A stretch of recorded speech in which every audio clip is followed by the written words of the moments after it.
Let's talk. Giles Brown. Royal Mint, national debt, the shocking truth about the royals' finances. If you think the royal family are having a horrible year, as the Latin once went, well, Norman Baker's got a new book out that pulls no punches. And for those of us who might sit there and go, well, you know, the royal family, the monarchy does great things for us, brings in so much revenue, it's a pleasure to have them standing over us, etc., etc. Well, listen up, because Norman Baker is hard-hitting and non-compromising. He's been described as ploughing a lonely furrow. I'm delighted to say that he's taken time to get off from his ploughshare to join me live on the line. Norman, good morning to you. Yeah, good morning, Giles. Thanks for having me. The pleasure's all mine. Just when the royal family thought that it couldn't get any more memorable for them, your book pops up on the shelves. What was the sort of the spark behind this one? Because this is described as a sequel, isn't it? Well, the last book of mine was "And What Do You Do? What the Royal Family Don't Want You to Know," which was a kind of round, covering everything in the royal family. But quite clearly, the biggest problem, in my view, with the royal family is the financial situation, and that's what I wanted to focus in on, because they are, I'm afraid, exceptionally bad value for the taxpayer.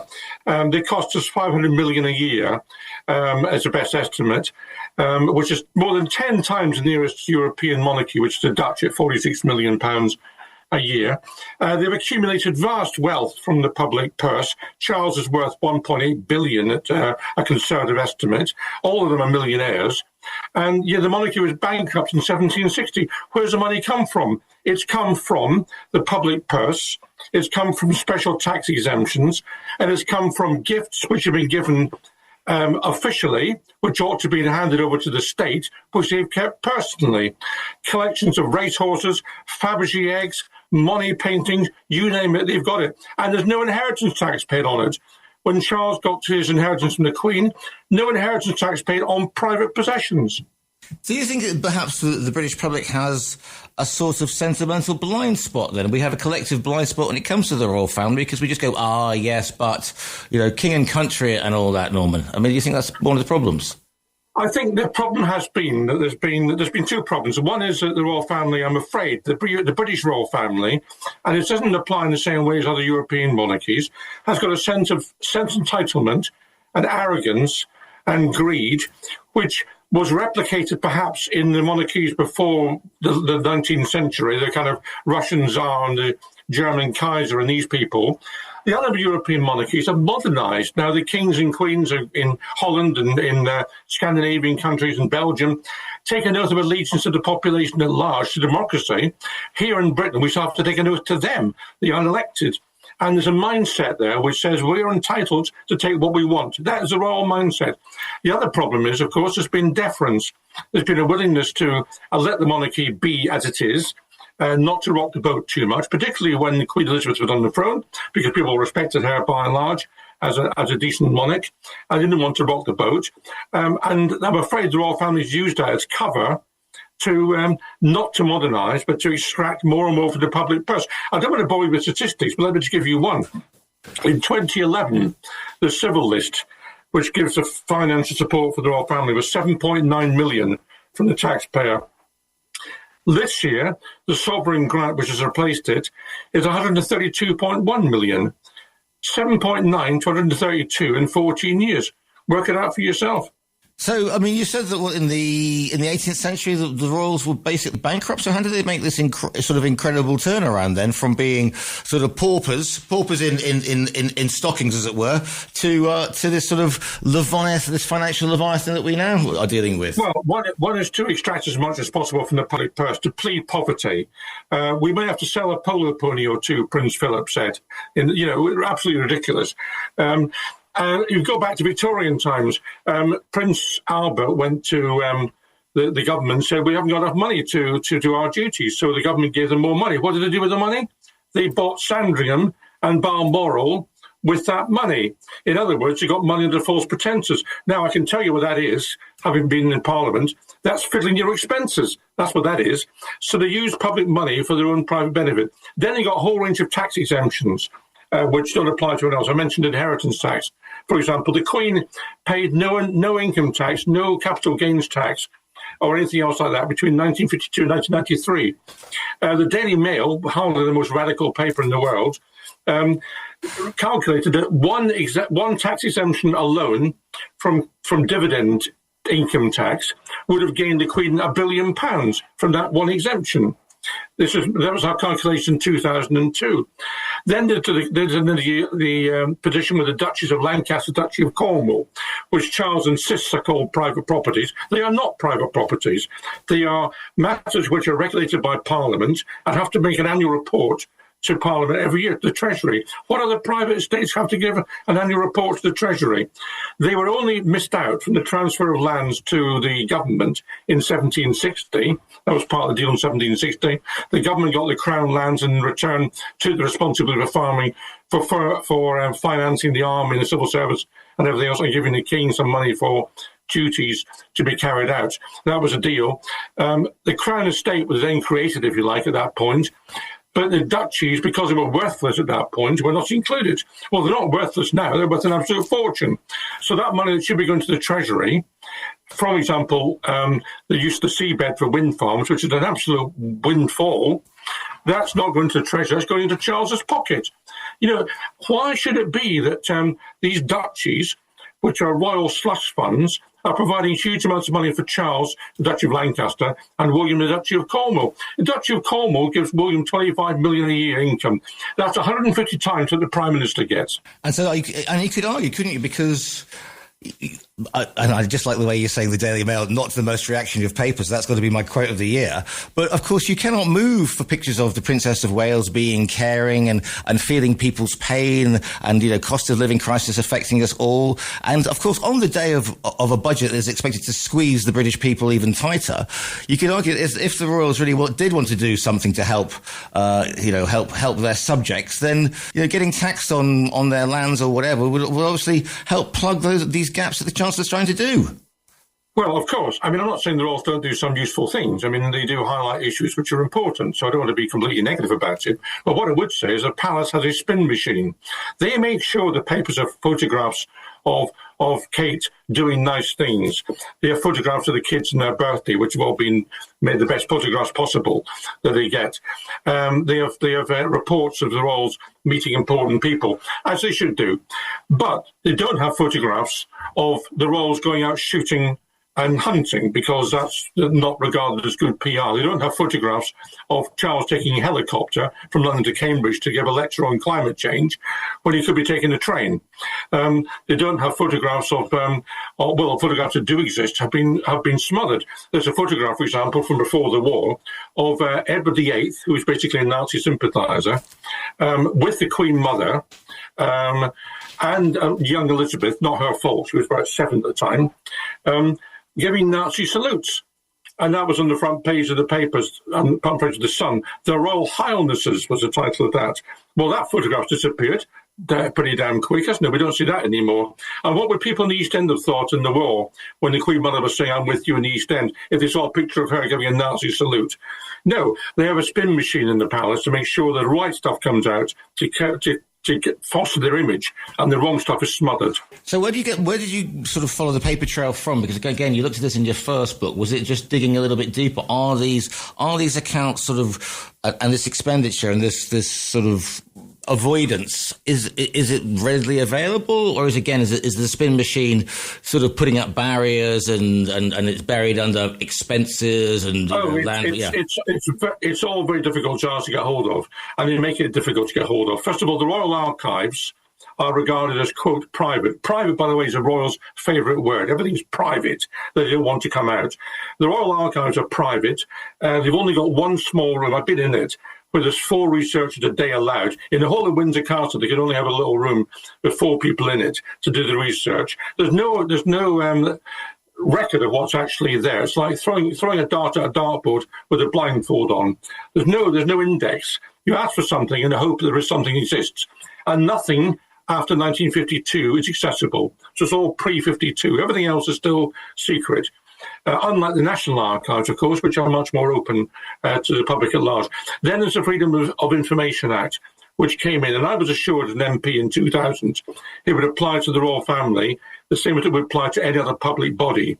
in the same access and the same exemptions for personal matters and so on as it should be. Well, since then we've opened the Freedom of Information Act further. Bodies like Network Rail, who control the rail network, have been included, but weren't there originally.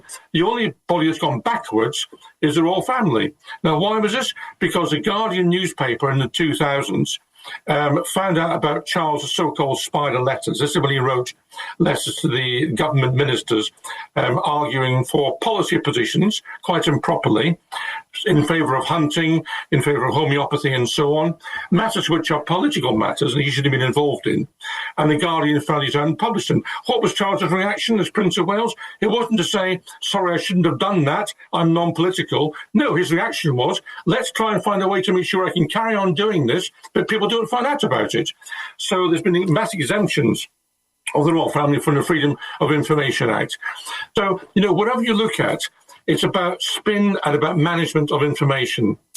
The problem is, obviously, I'm talking to you from Spain, and we have a royal family here. You mentioned that the Dutch royal family, and the Danish royal family, the Swedes as well, slimmed down monarchies, etc. But again, and you walk through the corridors of power, Norman, so you know how it is perceived that the monarchy is almost like a counterbalance, a safeguard against some of the excesses that we could see from a government. Do you think that's just balderdash?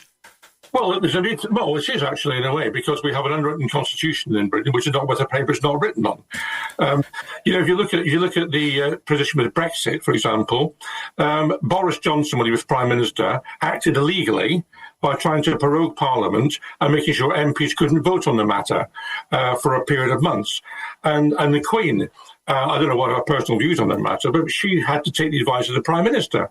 And the advice of the Prime Minister was to keep out of it. Well, subsequently, the Supreme Court came back and said Johnson was wrong. And he put the Queen in a difficult position. But she wasn't able to turn around and say, no, you can't do that. So there is a need for a backstop. There is a need for a separation of someone, whether it's a president or a monarch, to be able to say to a Prime Minister, you are breaking the law. You must have an election. And that's the function of a president, a backstop. And it's the same with the monarch. But it didn't work in this case with Boris Johnson. It didn't work. So you have to ask yourself what their function really is in that situation. Could you argue that maybe it is and here comes the word that everybody else likes to use, it's the soft power, because nothing impresses a US president more than getting the full Windsor Castle treatment. Does that stand up, Norman, do you think? Well, look, my book is deliberately not saying we should have a republic. You may conclude at the end of reading my book that's what the answer is, but that's not what I'm saying in the book. What I'm saying in the book is, if you want a royal family, let's have one that costs far less, which is not imperial, which is not sclerotic in the days of 19th century monarchies, which costs a lot less, and is actually part of the democratic structure rather than putting themselves above it. That's the argument of the book. So you can have a monarchy which works. I would say that the monarchies in Europe, they're not perfect, but they are a lot better than the UK monarchy. And you can, for the Americans coming over, you can keep all your changing in the guard, and you can keep Windsor Castle. That's all still there. And for those who say we should keep the monarchy because of tourism. What country bases its constitution on tourism, for goodness sake? That's a nonsensical argument. And in any case, if you want to do that, which palace in Europe has the most visitors? Answer, the Palace of Versailles. And the French abolished their monarchy in 1848. I suppose you could also argue that, this would be the perfect time to have a shake-up, because after the Andrew affair, people are taking a long, hard look and think, a lodge which is sort of 30 rooms, etc., and one of many within the grounds, and people are asking themselves, hang on a second, the king was out of step with this. This is the time to get rid of the hangers on the former princes. We don't actually do that much. Well, Charles has said he wants to slim down monarchy, which is fewer people, but he doesn't want to slim down cost. I'm interested in slim down cost, and we're getting an increased cost, not a slim down cost. And people find it offensive, not just with Andrew. They find it offensive that a member of the royal family like that, it's not the same with Prince Edward, by the way, is in a huge, huge property which the taxpayer is paying for, and they're paying a peppercorn rent from it. Now, that's just simply unjustifiable. It's offensive, actually, to the public at large. There's a chapter in my book called Houses of Windsor. The amount of land that they control, and for themselves, the number of houses they have, which you can't possibly, you can only occupy one house at a time. They've all got a number of houses. What is it all about? What are you hoping that people will take? Do you think they need to have a shake-up? Do you think it's a wake-up call? Or just get the information out of there so people can see, so we don't go, the royals, and doesn't Kate look lovely, and isn't Prince Louis cheeky, etc. And so we look at it realistically, Norman. Yes, I want people to look at the finances. I want them to take a long, hard look at the finances and say, this is exploitation of the public purse. 7.9 million in 2011 to 132 million today, 14 years later, is not good value for money. £500 million a year is not good value for money. Exempting the richest people in the country from taxation, which everybody else applies to, is not good value for money. It's about time we modernise. If people want a monarchy, let's have a monarchy, but let's modernise it, and so it fits in with today's values, not to the 19th century. I can just see this going one of two ways, Norman. Otherwise, you're going to get a bunch of abuse from die-hard monarchists, or they're going to kind of try and shut you up with giving you, I don't know, the Duchy of something else and give you a life peerage, Lord Baker of whatever. Well, first of all, a peerage isn't actually an honour; it's a different thing in law. But I mean, I don't want to I'm hoping to offer me an honour, but so I can turn it down, to be perfectly honest with you. If people want to find out more about you, listeners, you can order the book via our own virtual bookstore. Go onto tre.radio, click on the front cover, and it will be winging its way to you. Can people say nice things to you or continue the conversation via web or social media, he said, shakingly? Yeah, of course, if you want to. I mean, I'm not hidden. I mean, I'm on Facebook, and I'm on... they can email me, as far as I'm concerned, normanbaker1997@gmail.com. And is there going to be a follow-up? Is this just literally you're just sort of blowing the dust off a couple of files and you're going to go deeper? What's next on your Well, I don't know. I mean, the last book I thought was going to be the definitive book, but then there was a lot of appetite from the press and everybody else to do something on the finances, and that's where people have honed in. The press started calling me an expert on royal finances. I never called myself that. I wouldn't be arrogant to do that, but they started calling me that. So I thought, well, if that's what they think I am, I better do a book on it. So I've done a book on it. The book is called Royal Mint, National Debt, The Shocking Truth About the Royals' Finances. It's by Norman Baker, who's speaking to you today. Norman, it's been an absolute eye-opener to speak to you this morning. Thank you, Giles. Thanks for having me.